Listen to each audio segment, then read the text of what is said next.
Hey there, this is Cooper and Telepathic Bunny Comics. If you're not in the metal community, then you probably don't know this story. There was a guitarist named Dimebag Darrell. He started out as Diamond Darrell.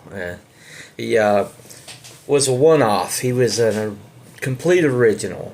He did things with the guitar that no one even thought about doing. And he completely, totally changed metal with his fellow friends in Pantera.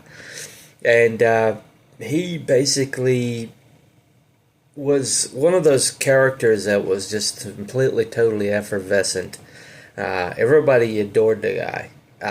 They met him once, they considered him a friend. Well, Pantera broke up, and he and his brother formed a new group called the Damage Plan. Now, Pantera's music was very aggressive, and it appealed to a certain kind of person. And one of those persons was an ex-veteran, who I won't name here, he needs to be forgotten.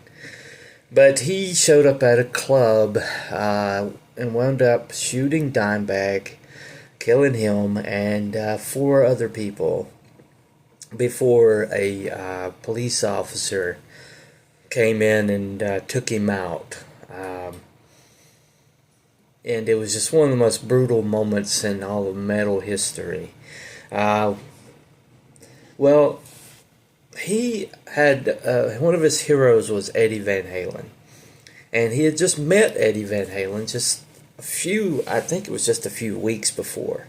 And Eddie was talking about, he was doing this limited line of this guitar called the Bumblebee from Van Halen 2. And Dimebag asked for one. He's like, I'll pay it up front. He says, I just want a copy. And Eddie was like, well, he says, I'll make one custom for you. He said, don't pay it. You don't need to pay me a cent. I'll make one custom for you. Because that was Eddie. That's the way Eddie was. Well, after Dimebag was killed, Eddie Van Halen shows up. And they were trying to decide which guitar to bury with Dime.